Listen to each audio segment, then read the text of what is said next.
Hello, everybody. We know why you are here. We know why you have arrived. And I am thrilled to be your host as we bring these Scion developers on to sing Eye to Eye from the hit Goofy movie in glorious a cappella.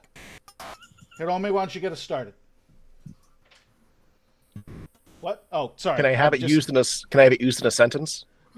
I'm just getting that was a panel that I made up, pitched, and was shot down. So instead, why don't we go around the table and everyone introduce themselves? Hiromi, why don't you begin for us?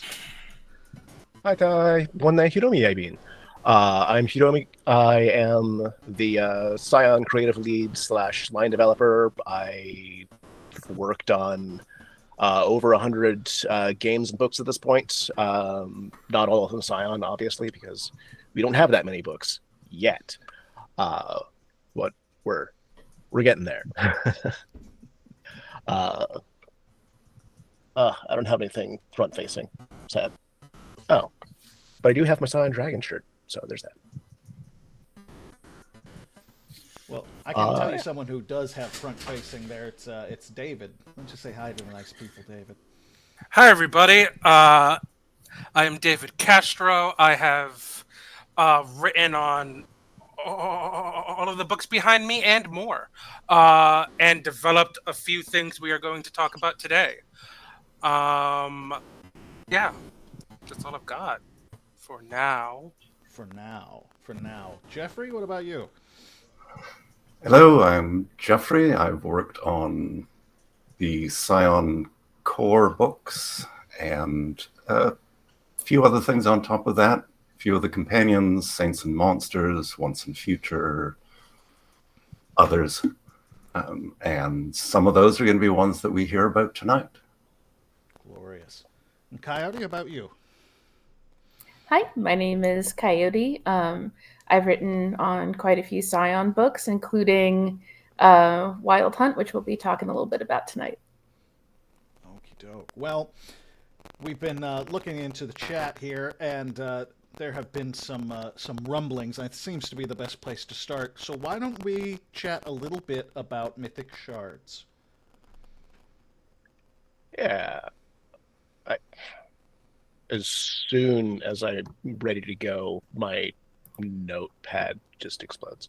Of course, that's the thing about having notepads that are combustible. You have to be careful Yeah, about that. they very flammable. Um, so Mythic Shards. Um, so for folks who aren't aware, the term shard is often used to describe different worlds that an RPG can take place in, and uh, we're not breaking that particular mold. Mythic Shards is a collection of right now 5 shards for Scion. And so that's a big book of new worlds to play in. Ones feel very different from the version of the world that we've seen so far. Um, each shard has its own rules that change how Scion works, and they're each a love letter to the genre that they represent. Um, the book is going to be crowdfunded, so sometime I believe next month you'll see it hit one of the crowdfunding sites. I have no idea which one because no one does. That's probably not true. um, but there will be opportunities to see more shards, to see shards expanded, and to have ancillary goodness added to it. The 5 shards that are present right now are After the End, which is a post-apocalyptic desert full of peril and opportunities for new beginnings. Um, because it's after all of the apocalypses of the world, there are no gods, which means that if you become a god, you are now in charge of and responsible for a whole lot of people. So you can potentially be the or at least one of a very few gods in After the End, at which point you have your Atlas. You're the one holding up the world on your shoulders. So massive fucking responsibility. Second one is Cyber Scion, which is, gosh, just all of the fun mashed into one. So one, it's cyberpunk. You are dealing with greedy corporations who are fucking up the earth. But also you're doing so from inside giant mecha that we call divine machines. In fact, instead of you being super powered yourself through divine power, you're piloting the divine machines, which are hero class and demigod class and god class. God class divine machines being about the size of an aircraft carrier. They are fucking massive, and even at lower tiers, you're able to call in the help of a god tier Scion who will just wreck stuff if you want. It costs resources, but that's okay because you get to do cool stuff. And what would all of that be without the opportunity to fight giant monsters? There are kaiju in Cyber Scion, and you can run Pacific Rim if you want to. You can just punch out corporate monsters. You can punch out regular monsters. You can do all kinds of wild stuff in Cyber Scion. It is packed full of stuff. Farewell to Heroes is a well, actually, I'll let Jeffrey explain because Jeffrey is nearer to that than I am. Well, thank you. Farewell to Heroes is aimed at the lower end of Scion ability. It's more sort of origin and hero tier. Something went very wrong in the world that turned public opinion globally against Scions, which means now they have to operate quietly. They are on the run from a large international body whose purpose is to hunt or tame them for its own purposes. The inspirations, things like, I suppose, the framing story of X-Men Days of Future Past, Watchmen, but especially sort of noir and film noir style, very grounded, very gritty sort of tales for heroes to get involved in. I'm happy with the way that it's looking. It has some new systems for people to play with, a few new fate bindings to fit the genre properly, an expanded system for pulling off schemes and heists that really keeps people under pressure all the way through. And yeah, I think people who like the style will enjoy it. Yeah, it is a delight, and it's a very different feel from sort of the core of Scion, where you can still be heroic, but you need to fly under that radar. Otherwise, bad things happen to you. And on almost the exact polar opposite end of the spectrum, we have Four Color, which you have instead of Eric Donnerson, or rather, Eric Donnerson is Captain Lightning, and he's got a super suit, as well. Like many of the other signature characters have their own super suits and alter egos, and they're fighting supervillains and dealing with supercrime and the problems of having alter egos.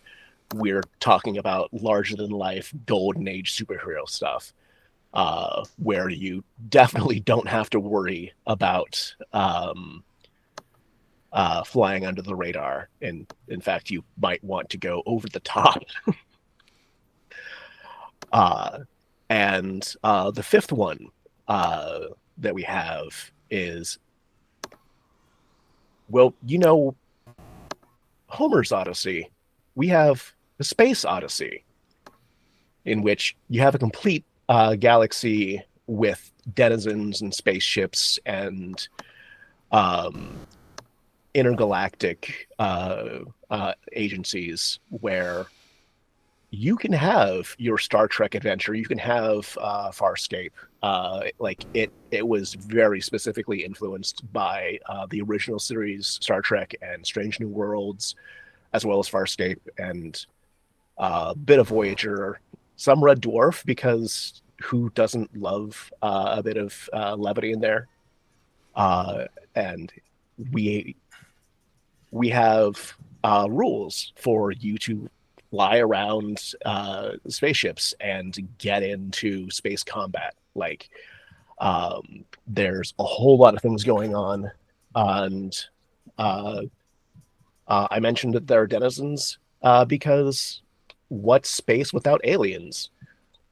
Some of the denizens will look very familiar. Some of them will seem familiar, but be alien because it's sci-fi.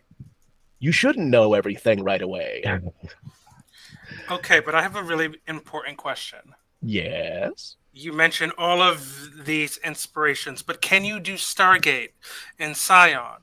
It feels like you should.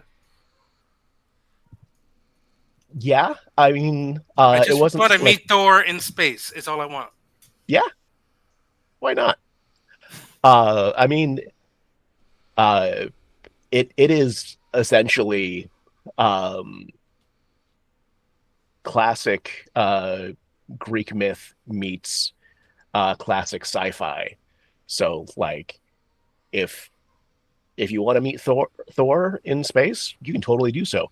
If you want to meet Thor and it turns out that Thor is actually a worm inhabiting somebody, that's totally available. Excuse you, Thor was a tiny gray alien. It was Egyptians that were the snakes in the heads. Excuse you. Thank you for correcting my Gould reference. And just in case people aren't hyped enough for Mythic Shards, there are 6 other shards that could happen. It really depends on a lot of factors, one of them being how hyped people get during the campaign. My favorite of them is Journey to the Wild Wild West, which, if you're familiar with Chinese novels, you might pick up on the idea that this is indeed a mix of gunslinging, cowboy action, and high-flying wuxia swordplay. It answers the age-old question, what if Sun Wukong had a gun? I was just asking that the other day. My dad made me get off the phone afterwards, but I don't think he understood. Well, give him time and a copy of Journey to the West. There's another one, another possible shard that I'm calling Fog and Fangs right now, which is a horror game version of the world where monsters hold all the cards and Scions will have to be smart just to survive, let alone to do anything heroic. So there's what? Sorry, weird technical issue that we will hopefully figure out. Yeah. That's always fun. Hang tight. There we go. But yeah, we have lots of content that we can use and fill the book out, as well as make additional books. It is going to be loads of fun, and look for that coming out or rather, look for that crowdfunding campaign in about a month. Okay. From there, I think the thing that I actually really want to know a lot about is just based on the title alone here, Path to Apotheosis. Mostly because that's actually one of my favorite words of all time. So who wants to tackle that one? I'll grab that one as I'm the developer on it, and then I can throw to Jeffrey for some stuff too. So, Path to Apotheosis is actually the first Onyx Path book I've ever developed. It is a series of adventures for the demigod tier. One that begins as you become demigod and sort of like throws you right into the midst of things. One that has you as like settled, established demigods in the world, and one that is right when you are taking those last steps towards apotheosis. These, of course, are standalone, but you can connect them through playing the same characters throughout. We also give ready-made characters for the demigod tier to play with. One of the most interesting to me adventures is Jeffrey's, who I will throw to him to discuss. Well, I suppose the first thing that I should say was that as soon as Mikola, one of the other authors, and I turned in our drafts, we got a chat back from David saying, "Are you guys okay?" All three of them are not particularly happy stories, but since when is being a demigod about like joy and rainbows? Yeah. And I know my one falls in the middle of this sort of three-part stretch, focusing on the idea that, not everyone makes it to their apotheosis. I think I can say this just briefly. We've just managed to see the cover art for the game, and I was pleased to see that it's a bit from basically the opening scene of my scenario. To give you a sense of the scale on these things, the game begins with the Grand Canyon spouting teeth and becoming an enormous pair of jaws. And then it gets a bit darker. So all three of these, I think they fit well together. They give you a real idea of what's at stake personally and globally for demigods and just all the things they have to go through. So yeah, I'm very much looking forward to it.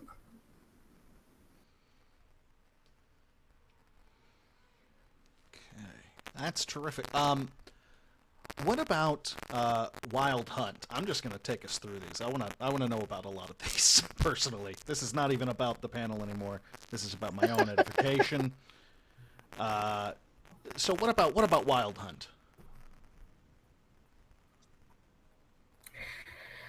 Well, Wild Hunt is a book full of different organizations that might hunt or alternatively recruit scions.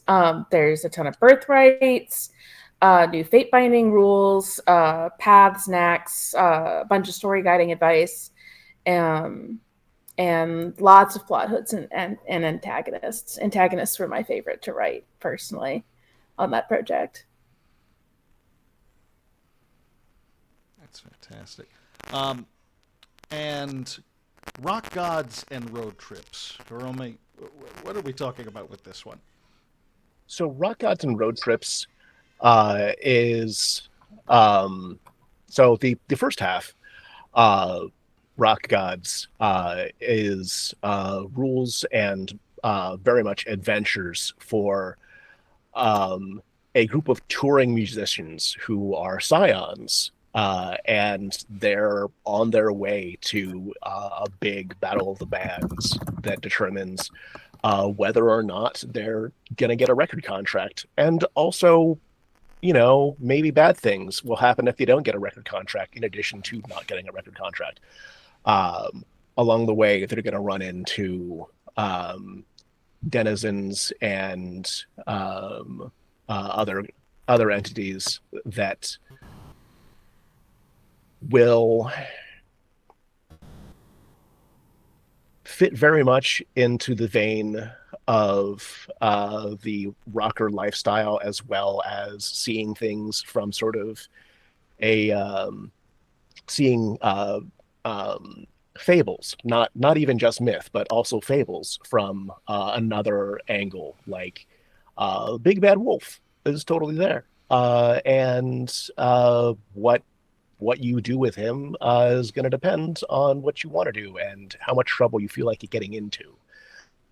There's also the matter of like, what does it mean to be musically focused, to be focused on public performance, and that's not just rock. I mean, it could be like any musical genre, and in fact, any kind of performance art. It just so happens to be that rock gods is already a term in English, so that was the title that we had to go with because it's just the best one we had. Um, the second half of that, road trips, um, is an adventure toolkit that I call the Mythic Engine because I like cool names. Um, the idea behind it is that it allows story guides to rapidly, and even if you want collaboratively with your players, create standalone adventures. And the kind of goal with this is that you can create adventures that are perfect for sort of light story guiding. So by default, there are 8 scenes. You will play 4 of them. And which scenes you want to play kind of just depends on what your group's feeling and what's the and how the story takes you. So, like, if you sort things out early enough, then and make big moves up front, you might end up skipping down a few scenes to arrive at the climax because you're already ready for it. So if you are down a player or two, or if the story guide is feeling a little tired, or if one of the players wants to take a shot at being a story guide for a one-off game, then take a road trip, and you'll have loads of fun with that. Rock Gods and Road Trips also has goodies in the back, mainly antagonists for sort of all ranges of Scions, as well as gear, and then also sort of like pointing out existing birthrights that would be good for you to have, like Titans Rising has the Scion Hauser X wireless microphone, which is a microphone that doesn't use wires, and just works. It just makes your voice loud. So there's a lot going on with Rock Gods and Road Trips, and it's gonna be a lot of fun for players and story guides to get their hands on it. That's fantastic. We got some questions in the chat. I thought I'd throw out here just to keep things nice and interesting. One of them is, can I know who are the members of the returned flight of dragons? Um, yes, but that's going to mean I'm digging through references. So, um, remind me in the Discord. Yeah. Okay, and back on some of these upcoming releases. What about No Gods, No Masters? No, that's No Masters has been in development, well, and in production for extended period of time. But it's finally ready to come out. Like uh, we've seen it. I'm looking at it. The art's rad. Um, I I don't know offhand exactly when it's coming out, but like I I would pay close attention to the Monday meeting notes because very soon, like um, I believe I believe it's done in like every way. It's just a matter of it hitting drive through RPG, so like it's good to go. The gist of No Gods, No Monsters is that um, the Keepers of the World were introduced in the back part of Scion Demigod, uh, and they're a group of gods who would love to overthrow the existing order of the world and to forge a new version of the world where, depending on which of the gods we're talking about, they would either like a world with no gods or a world where they're the only gods. Uh, both of which are naturally bad for every other god in existence. So the scions that get involved in this plot will have a lot of um, not necessarily tough choices, but impactful choices to make. And it'll take you from pre-visitation scions, so origin tier, all the way up to demigods on the verge of apotheosis. Like it is a large, sprawling thing with three major adventures for you to go through that are fairly extensive and do really fun things. Like I'll just go ahead and spoil that one of them, you go to Atlantis, and depending on your choices, Atlantis might have huge problems, just depending on what your choices are. So that's going to be fun. Naturally, because it's Scion, there are different ways for you to tackle the keepers. Like, if you want, you could just social engineer the thing. You could take them apart through just pure social manipulation. You could join them if you want to. You can overthrow the world. We're not going to stop you. Um, if you do happen to overthrow the world, your chronicle might end because things are going to be a little bit godless for you. But you can do a lot of things in it and sort of solve problems your own way. So No Gods, No Monsters should be a lot of fun, and it comes out very soon. Great. We've got some people, we've got some light sparring in the chat here talking about just overall knacks. We have people arguing that there are more Titan knacks than regular ones, and then someone else points out, no, it's more immortal knacks. then heroic. Is there any way we can please bring this to peace? Is there a balance coming in some way, or is everyone wrong and everyone has the exact right amount? I mean, knacks are always fun to add to Scion, and it's kind of a matter of figuring out what Scion needs and then filling that niche. The kind of balancing act is that someone working on book A won't know what someone working on book B is doing, and even I won't know until both books are through their drafting process.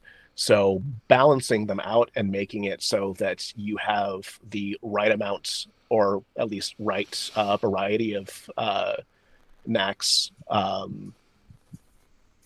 is kind of always a work in progress. I'm aware of the issue and will be addressing it, but that's not going to be. It's not going to be fast. Right. I will say, we do have a book in art now, which will add more necks and boons and all that sort of jazz. Gift of the Titans. Mhm. There are boons for non-Titans too, for those who are concerned about there being too many Titan things. I will also say that there's 4 books or more of non-Titan things and 2 books of Titan things. We got to balance this out somehow, you know?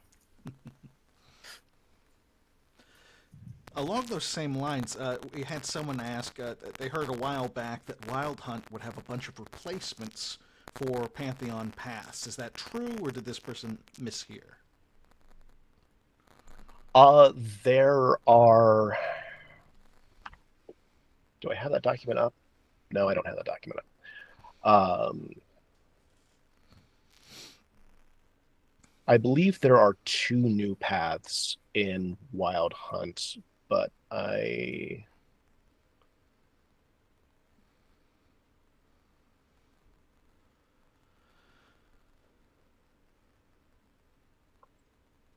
need to find where that is.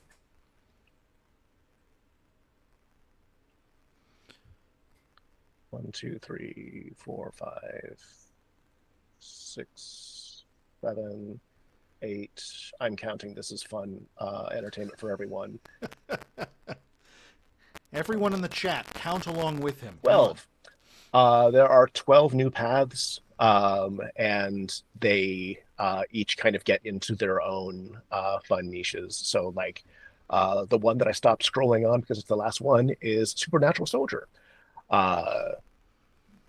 So I'll just read a section of it verbatim. You're the pinnacle of a warfighting soldier trained to kill and obey orders without questions. Why is that? Windows, work with me here. To obey orders without question or complaint, forces across the world and beyond train and induct super soldiers for special elite units. Perhaps you were chosen to lead a unit of mere mortal soldiers.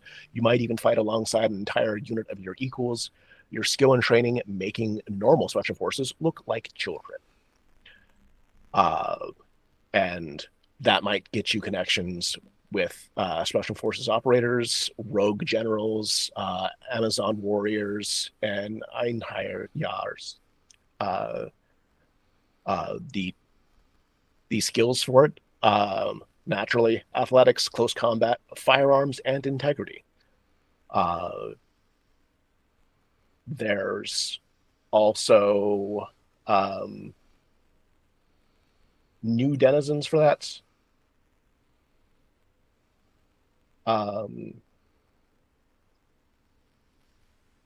2 new denizens. One of which is, well, 1.5 new denizens, because satyrs have been mentioned before, and like satyrs already exist in Scion, but they get more coverage here, to include heroic knacks. So if you needed more knacks, which yes you do, there are satyr specific knacks, as well as Cynocephaly, dog-headed. So sort of the dog-headed creatures of myth. There are naturally also knacks there, and because they are denizens, they also count as paths. So when I said there were 12 new paths, I lied. There are actually 14. Take that. David, can you tell us a little bit about war games? I sure can. So, War Games is another set of adventures, this time taking place at the hero and demigod tiers, where at the hero tier, you are playing as Titanic Scions who are either going to interrupt the divine war games that will determine what war means for the time period after it. I'm not going to try to pronounce the actual name of the games because that's not where my strengths lie. But you have the option to either join the fight for your right to join the games themselves as active participants, or try to sabotage them with the antagonists, Titans. For the demigod adventure, you are now in the games. The games are happening. And either you are trying to legitimize them, or you're trying to win and change what the meaning of war is for the next period of time. We also have plot hooks for both origin play and god tier play, and a bunch of the ready-made characters from Titans Rising. Speaking of these adventures, though, Jeffrey wrote one of those too, so he can tell us more about that as well. Please, by all means. Yeah, well, I did the demigod tier adventure, which assumes that the characters have gotten far enough along in the games that they can have a significant effect on the outcome.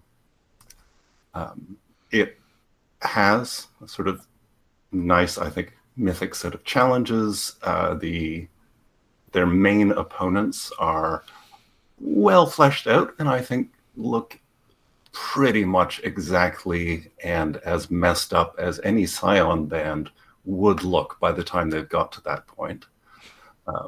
Mythic stuff going on in the background that doesn't directly affect things, but people who pay attention go, wait, I've read this before. Oh no, now he's dead. Never mind.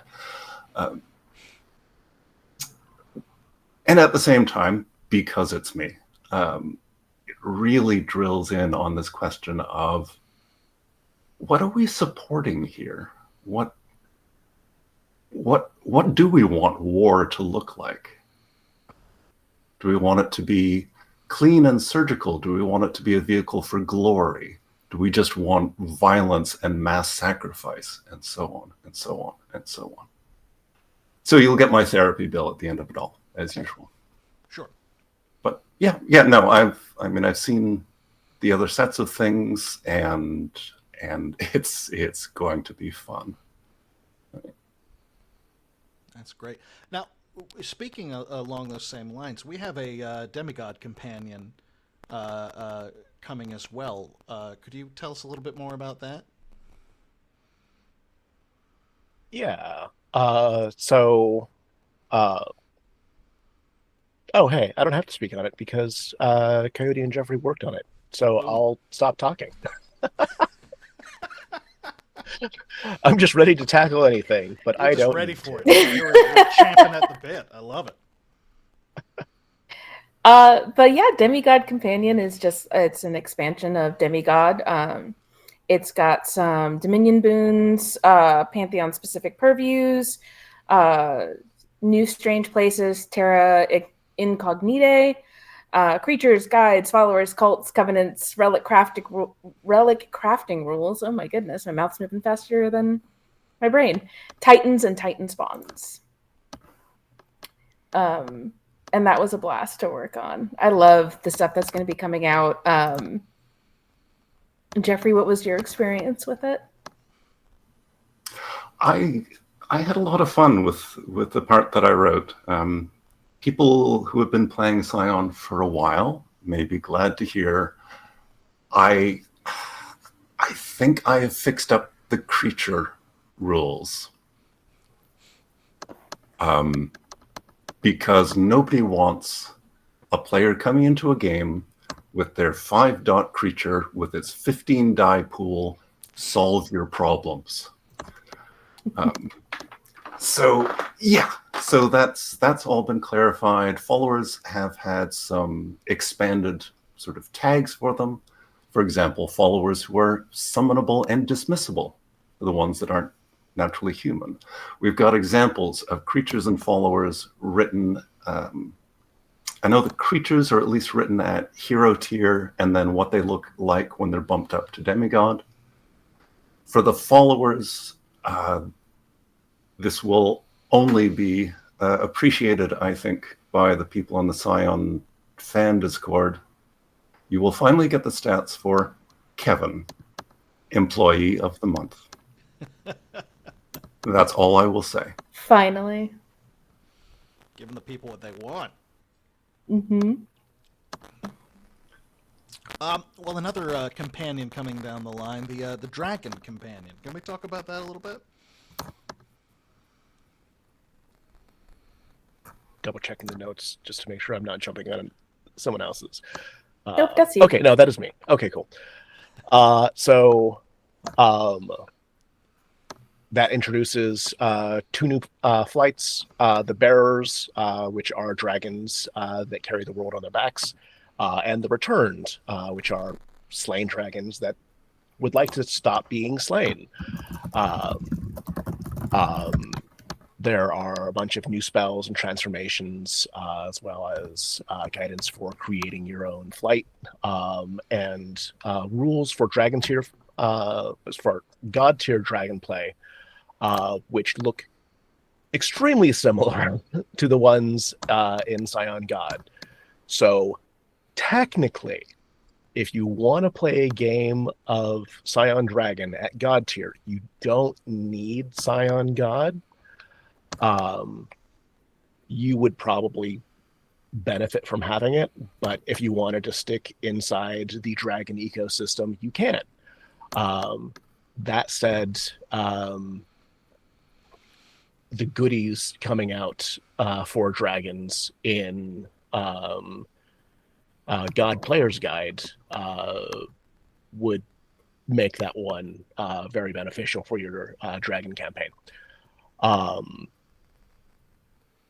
And I believe Nicholas asked earlier about the gods, or rather the dragons in the flights. And I'll go ahead and spoil them now, because why not? Who's going to tell me I can't? Nobody. So there's Owl, the dragon turtle from the Shen, or well, Potentially from the Shen. Depends on exactly what the cosmology is in your version of the world. There's Bahamut because, of course, we have Bahamut. There's Hanuna, who is from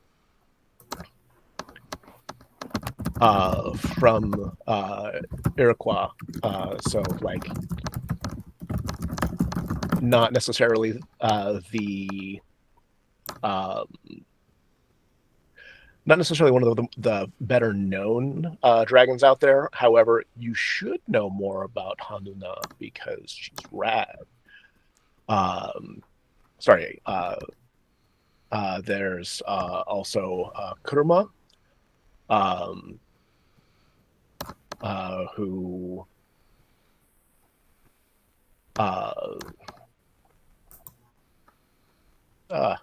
blanking on cool stuff.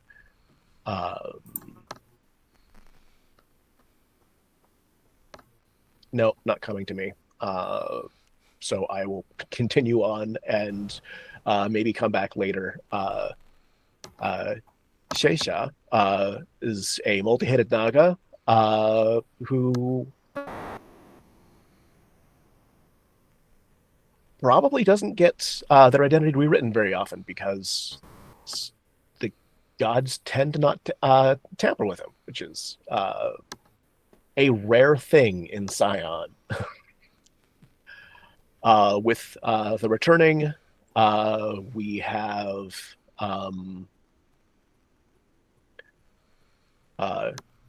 Isabere, which comes from Yoruba.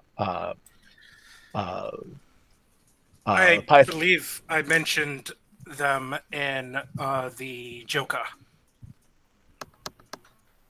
Nice, yeah.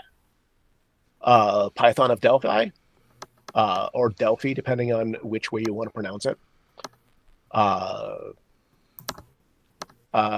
Tiamat, yes, another Tiamat. I believe altogether we have 5 or 6 versions of Tiamat in Scion. So and it ain't enough. The next time someone pitches me Tiamat, I'm going to say, maybe no. There is a new dragon, the Unspoken, who is sort of a amalgam myth of all of the dragons whom stories aren't quite clear on. There's some touchstones there that's going to be a lot of fun. And yeah, no, I'll leave it at that because there's limitless fun that you can have with the Unspoken. There's also Vishap, who invented art. Maybe. Depends on who you ask.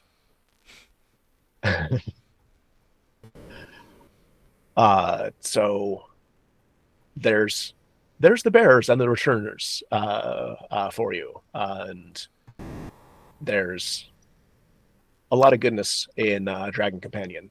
I think... Nope. I had something in my head and I lost it. It's okay. It's late. We're all there. I got you. Yeah. What else do we have to talk about? We had 16 books. Yeah, we got a lot. By the way, Scion has 16 books that are either in production or are about to come out. Like, sorry. 16 books that you know of. Yes. Must keep it cool. Dun, right? dun, dun. Well, we are getting a little low on time, and that is a lot of books. So what I think I'm going to propose is maybe we go around the room And I would love for everyone to share something maybe that they worked on, something, a tease or a pitch or something, because the clamoring is getting out of control.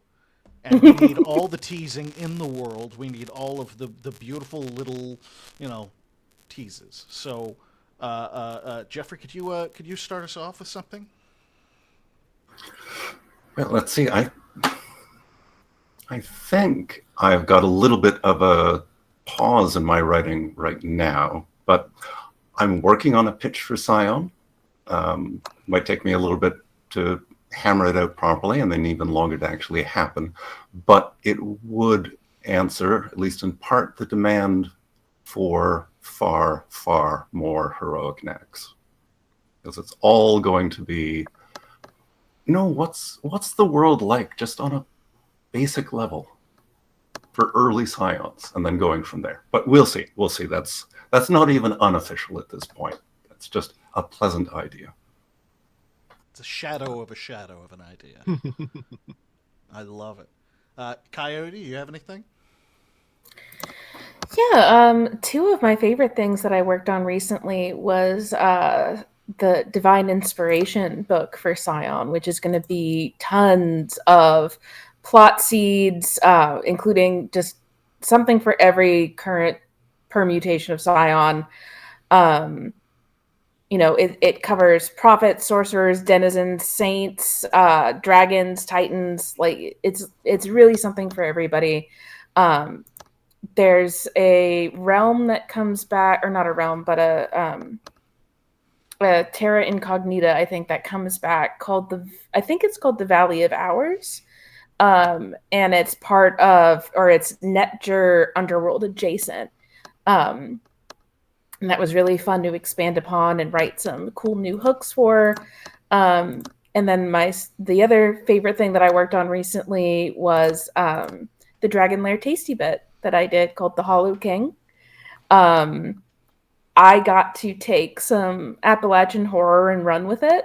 And I am always excited when people let me run with horror.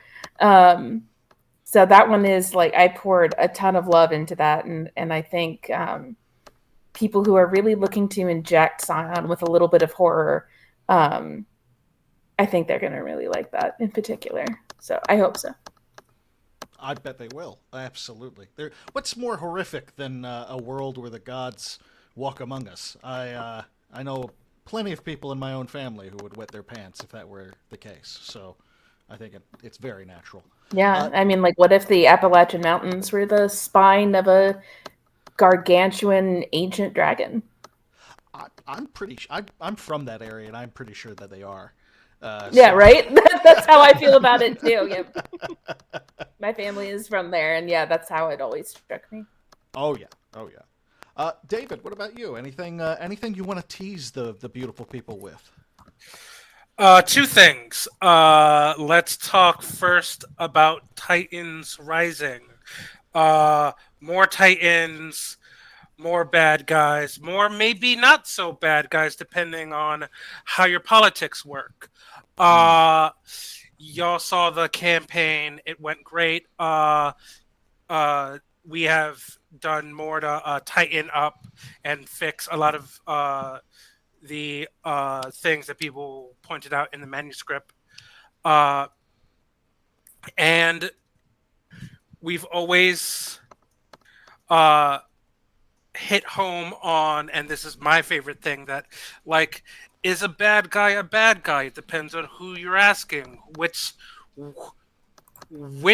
version of the world sort of depends on who won that battle, because that's how fate works. All of the histories get changed when you change fate, you know? We also have some really dope Titanic Scions in that book. My personal favorite being Unlucky Mercenary, just because Little Mao is my favorite non-Titanic character, and to have a Scion rap battle is just chef's kiss. I love that. I would also like to talk about God for a second. Oh boy, how much time have we got? No.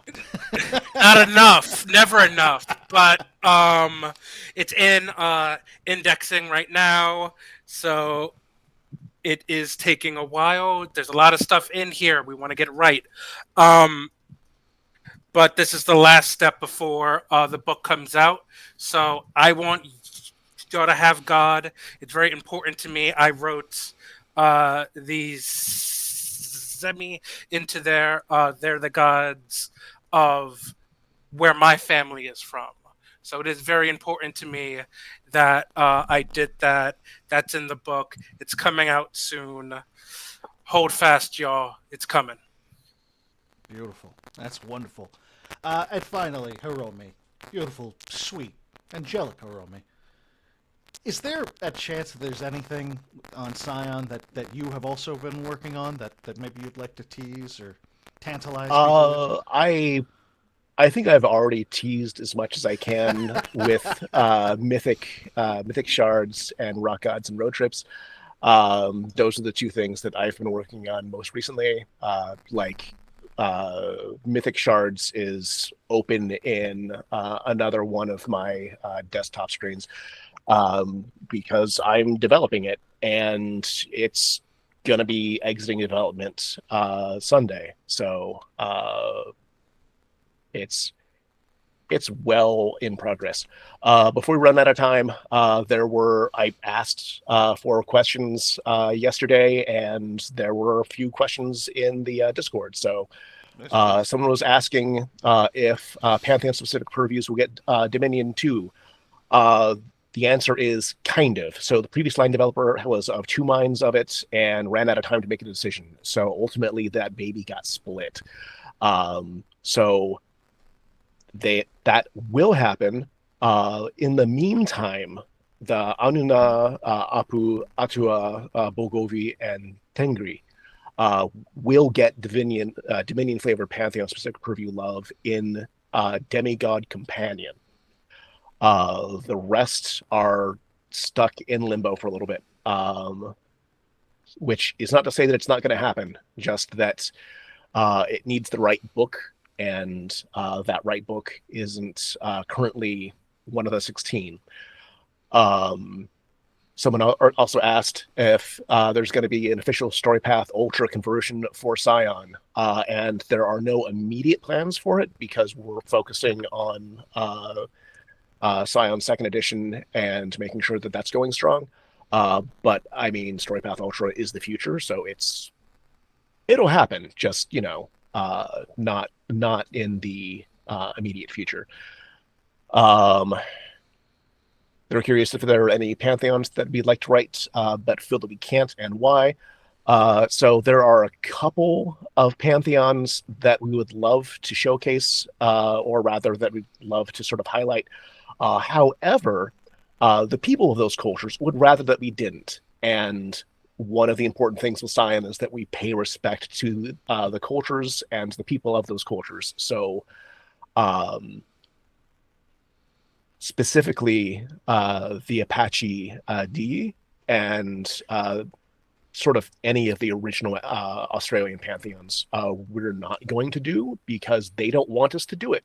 And I am not going to let players kill their gods if they're saying hell no, because that's just not right. Similarly, the sort of big 3 Abrahamic pantheons or religions, Christianity, Judaism, and Islam, I'm not allowed to create as like direction from Onyx Path proper. Like, I'm not technically an Onyx Path employee. I'm a freelancer who just does a lot. So we can't do those because of essentially the same reason. Like, there's no way to do it 100% right, and lots of ways to do it wrong, and lots of people who will send us death threats if we do it wrong. So we won't. And that's That one's not my call, but I generally agree with that call. Yeah, there's a lot tied up in that. Yeah. Well, ladies and gentlemen, I think we have reached the end of our time here, but thank you guys. I want to thank our panelists for joining us and giving us the scoop on Scion in the coming future. Thank you guys so very, very much. Everybody who's here, stay tuned. We've got an after party, so everyone just hang tight, and we'll be right back for some more fun. And say goodbye. Bye-bye. Bye. Oh, and there's a Scion panel tomorrow. Shit. Sign panel tomorrow. Come back. Get back. We're back. Don't leave. Don't come back. Do it. I don't know. Scion panel tomorrow. You heard it. 4 Goodbye. p.m. Gods. No.